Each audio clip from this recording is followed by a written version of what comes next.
Hello അസ്സലാമലൈക്കും welcome to YouTube channel. നമ്മൾ കാണിക്കാൻ പോകുന്നത് ഒരു ഉണക്കമുളക് ചതച്ചിൻ്റെ റെസിപ്പിയാണ്. നമ്മൾ വീഡിയോക്ക് വന്നതിന് നമ്മളെ ചാനൽ ആദ്യമായിട്ട് കാണുന്ന ആരുടെയും ഒന്ന് സബ്സ്ക്രൈബ് ചെയ്യുക, തൊട്ടടുത്തുള്ള ബെല്ലൈക്കൺ ഒന്ന് ക്ലിക്ക് ചെയ്തിട്ട് ഓൾ ഓപ്ഷൻ ഉണ്ടെങ്കിൽ കൊടുക്കുക കേട്ടോ. എന്നാൽ മാത്രമാണ് ഞാൻ പുതിയ വീഡിയോസ് നോട്ടിഫിക്കേഷൻ നിങ്ങൾക്ക് കിട്ടും കേട്ടോ. അതുപോലെ തന്നെ സ്കിപ്പ് ചെയ്തൊന്ന് കാണാൻ വേണ്ടി ശ്രമിക്കാം. ഇനി നമുക്കത് എങ്ങനെ ഉണ്ടാക്കുമെന്ന് നോക്കാം. അപ്പോൾ അതിനായിട്ട് ഞാനിവിടെ എടുത്തിരിക്കുന്നത് 100 ഗ്രാം ഉണക്കമുളകാണ്. ഇത് ഞാൻ വാങ്ങുമ്പോൾ തന്നെ അതിൻ്റെ ഞെട്ടിയൊന്നും ഇല്ല കേട്ടോ. ഞെട്ടിയുള്ളതാണെങ്കിൽ നിങ്ങൾ ഞെട്ടിയൊക്കെ കളഞ്ഞ് ക്ലീനാക്കി നല്ല ഡ്രൈ ആക്കി എടുക്കുക. അഥവാ ഉണക്കാനൊന്നും പറ്റാത്ത സാഹചര്യത്തിലുള്ളവരാണെങ്കിൽ ഒന്ന് നനഞ്ഞ തുണി കൊണ്ട് നന്നായിട്ട് തുടച്ചെടുക്കുക കേട്ടോ. അതിൻ്റെ പൊടിയും കാര്യങ്ങളൊക്കെ നമ്മൾ വാങ്ങുന്ന എന്തിനുണ്ടെങ്കിൽ അതൊക്കെ ഒന്ന് കളയാൻ വേണ്ടിയിട്ട് നല്ല ഫ്രഷ് ആക്കിയിട്ട് തന്നെ തുടച്ചെടുക്കുക. അല്ലെങ്കിൽ ഉണക്കാൻ പറ്റുകയാണെങ്കിൽ ഉണക്കിയെടുക്കുക. അപ്പോൾ അതിന് ഞെട്ടിയുള്ളവരാണെങ്കിൽ അത് കളയണം. നമ്മൾ പൊടിക്കുന്ന സമയത്ത് അതിൻ്റെ ആവശ്യമില്ല കേട്ടോ. അപ്പോൾ കളഞ്ഞിട്ട് ഇതുപോലെ നല്ല ഫ്രഷ് ആക്കി എടുക്കുക.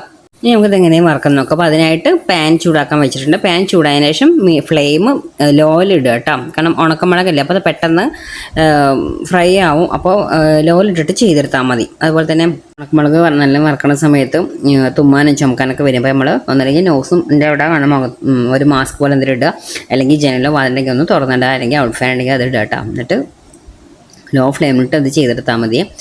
ഒന്ന് ഇളക്കി കൊടുത്തതിന് ശേഷം നമുക്ക് വേണ്ടത് ചുക്കാണ്. ചെറിയൊരു പീസ് ചുക്ക് പൊടിച്ചിട്ട് തന്നെ ഇട്ട് കൊടുക്കുക കേട്ടോ. ചതച്ചിട്ട് ഇങ്ങനെ ഇട്ട് കൊടുക്കുക. പൊടിയല്ല, ചതച്ചിട്ടൊന്ന് ഇട്ട് കൊടുത്താൽ മതി. അതിന് ശേഷം ഒരു പിടി കറിവേപ്പില, അത് വെള്ളം നനവൊന്നുമില്ലാതെ ഇതിലേക്ക് ഇട്ട് കൊടുക്കുക കേട്ടോ. ഈ ചുക്ക് ഇടുമ്പോൾ നമ്മൾ ഉണക്കമുളക് പൊടിച്ച് വെച്ചാൽ ഒരുപാട് കാലം പൂപ്പിൽ വരാതെയും കേട് വരാതെയൊക്കെ നല്ല ഫ്രഷ് ആയിട്ട് തന്നെ ഇരിക്കും കേട്ടോ. ഈ ചുക്കിട്ട് കൊടുത്താൽ കറിവേപ്പില ഇടുമ്പോൾ നല്ലൊരു ഫ്ലേവറാണ് കേട്ടോ. നമ്മളിപ്പോൾ സാധാരണ നമ്മൾ വെറുതെ ഉണക്കമുളക് പൊടിച്ച് വെക്കില്ല. അപ്പോൾ ഇതുപോലെ പൊടിച്ച് വെച്ചിട്ടുണ്ടെങ്കിൽ വേറൊരു ടേസ്റ്റാണ് ഉണ്ടാവുക. നമ്മളിപ്പോൾ ഒരു മെഴുക്ക് പുരട്ടി വെക്കുകയാണെങ്കിലും അല്ലെങ്കിൽ ചിക്കനോ മീനോ എന്ത് ഫ്രൈ ചെയ്യുകയാണെങ്കിലും എന്തിനൊക്കെ നമ്മളിത് ഉപയോഗിക്കുന്നോ അതിനൊക്കെ നല്ലൊരു ടേസ്റ്റ് ആയിരിക്കും കേട്ടോ. അപ്പോൾ നമ്മൾ പെട്ടെന്ന് തന്നെ മുളക് ഫ്രൈ ആയി കിട്ടും. ഇനി നമ്മൾ കറിവേപ്പിലൊക്കെ ഒന്ന് നമ്മൾ കൈ കൊണ്ട് ഇങ്ങനെ പിടിക്കുമ്പോൾ പൊടിയുന്ന രീതിയിലാവണം കേട്ടോ.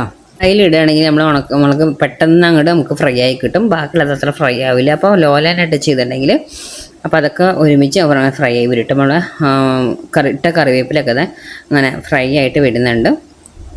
അപ്പോൾ ലോലിട്ട് നമുക്ക് ഇളക്കി കൊടുത്തിട്ട് തന്നെ നിൽക്കണം കേട്ടോ. അപ്പോൾ നമ്മൾ കറിവേപ്പില നമ്മൾ പിടിക്കുമ്പോൾ അങ്ങനെ പൊടിയുന്നില്ല. ആ രൂപത്തിലായിട്ടുണ്ടെങ്കിൽ നമുക്കത് ഓഫ് ചെയ്തിട്ട് കേട്ടോ. അപ്പോൾ നല്ല കറക്റ്റ് ഫ്രൈ ആക്കിയിട്ട് തന്നെ എടുക്കാൻ നോക്കുക. അപ്പോൾ നമ്മൾ ഒന്ന് ഇളക്കി കൊടുത്തതിന് ശേഷം പിന്നെ നമുക്കത് ചൂടാറാൻ വേണ്ടി വെയിറ്റ് ചെയ്യാം കേട്ടോ. നമുക്ക് ഈ ഫ്രൈ പാനിൽ നിന്ന് വേറൊരു പ്ലേറ്റിലേക്ക് മാറ്റി ഇടാം. കാരണം ഈ പാൻ ചൂടായി കിടക്കുന്നതുകൊണ്ട് അതിൽ കിടന്നിട്ട് പിന്നെ ഇതാവും. അപ്പോൾ ഒരു സാധാരണ ഡ്രൈ ആയിട്ടുള്ള പ്ലേറ്റ് എടുക്കുക, നനമൊന്നുമില്ലാത്ത പ്ലേറ്റ് എടുത്തിട്ട് അതിലേക്ക് ഇടുക കേട്ടോ. എന്നിട്ട് ഒന്ന് ചൂടാറിയതിന് ശേഷം മാത്രം നമുക്കത് പൊടിച്ചെടുത്താൽ മതി കേട്ടോ. എൻ്റെ ചാനൽ ആദ്യമായിട്ട് കാണുന്ന ആരുണ്ടെങ്കിൽ ഇതിൽ ഒരുപാട് പൊടികളുടെ മല്ലിപ്പൊടിയും അതുപോലെ കുരുമുളക് പൊടി, പെരിഞ്ജീരകപ്പൊടി എല്ലാത്തിൻ്റെയും വീഡിയോ ഞാൻ ഇതിൽ ഇട്ടിട്ടുണ്ട്. പല ഫ്ലേവറിൽ നമ്മൾ എങ്ങനെ നല്ല ടേസ്റ്റ് കൂട്ടാൻ വേണ്ടി പൊടിച്ചെടുക്കുക എന്നുള്ള വീഡിയോ ഉണ്ട് കേട്ടോ. അപ്പോൾ എല്ലാവരും ചാനലിൽ കയറി ചെക്ക് ചെയ്താക്കിയാൽ നമ്മളെ വീട്ടിൽ തന്നെ എങ്ങനെ നല്ല പൊടികൾ മസാലപ്പൊടികൾ പൊടിച്ചെടുക്കുക എന്നുള്ള വീഡിയോസ് ഒരുപാട് ഉണ്ട്. അപ്പോൾ നിങ്ങൾക്ക് കയറി ചെക്ക് ചെയ്ത് നോക്കാം.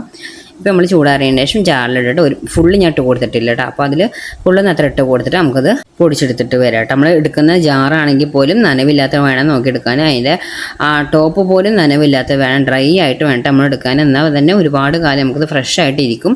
വെള്ളം നനവ് വന്നിട്ടുണ്ടെങ്കിലാണ് ഇത് പെട്ടെന്ന് നാശമാവും, പൂപ്പിലൊക്കെ വരിക ചെയ്യുക കേട്ടോ. അതുപോലെ തന്നെ നമ്മൾ ഇതിൽ ഇട്ട് കൊടുക്കുന്ന സ്പൂണൊക്കെ ഇല്ല, അത് ഇതുപോലെ നനവില്ലാതെ ഡ്രൈ ആക്കി എടുക്കുക. ഇനി നമുക്കത് ചൂടാറാൻ വേണ്ടിയിട്ട് വേറൊരു പ്ലേറ്റിലേക്ക് കുറച്ച് നേരം ഇട്ടിട്ട് വേണം പിന്നെ നമ്മൾ നല്ലൊരു പ്ലാസ്റ്റിക് ബോട്ടോ ഗ്ലാസ് ബോട്ടിലോ ഏത് ജാറാണെങ്കിലും അതിലേക്ക് മാറ്റി കൊടുക്കാൻ കേട്ടോ. ഞാൻ ബാക്കിയുള്ളതും ഇതുപോലെ തന്നെ പൊടിച്ചിട്ട് ഇതിലേക്ക് ഇട്ട് കൊടുക്കേണ്ടിട്ടുണ്ട് കേട്ടോ. ഇനി എല്ലാം ചൂടാറിയതിന് ശേഷം നമുക്ക് ഡ്രൈ ആയിട്ടുള്ളൊരു ബോട്ടിൽ എടുത്തിട്ട് ഗ്ലാസ് ജാറോ അല്ലെങ്കിൽ പ്ലാസ്റ്റിക് ജാറോ ഏതാ നിങ്ങൾ ഇട്ട് വയ്ക്കുന്നത് വെച്ചാൽ അതിലേക്ക് ഇട്ട് കൊടുക്കാം. അപ്പോൾ ഒരുപാട് കാലം ഇത് ഫ്രഷ് ആയിട്ട് തന്നെ ഇരിക്കും, ഒരു കുഴപ്പമില്ലാതെ പൂപ്പിലോ നാശാവാതൊക്കെ. പിന്നെ നമ്മൾ എപ്പോൾ യൂസ് ചെയ്യുമ്പോഴും ഡ്രൈ ആയിട്ടുള്ള സ്പൂൺസ് മാത്രം യൂസ് ചെയ്യാം കേട്ടോ. അപ്പോൾ എല്ലാവരും ഉണക്കമുളക് ഇതുപോലെ, അതായത് നമ്മളുടെ ചില്ലി ഫ്ലേക്സ് ഇതുപോലെ ചതച്ച് വെക്കുക. നമ്മുടെ ഫുഡിന് നല്ല ടേസ്റ്റ് ആയിരിക്കും. എന്തൊക്കെ ഇതുകൊണ്ട് ഉണ്ടാക്കുന്ന നല്ല ടേസ്റ്റ് ഉണ്ടാവും. അപ്പോൾ അത്ര നമ്മുടെ വീഡിയോ ലൈക്ക് ചെയ്യാനും ഷെയർ ചെയ്യാനും കമൻറ്റ് ചെയ്യാനും സബ്സ്ക്രൈബ് ചെയ്യാനും മറക്കരുത്. Okay, bye, thank U.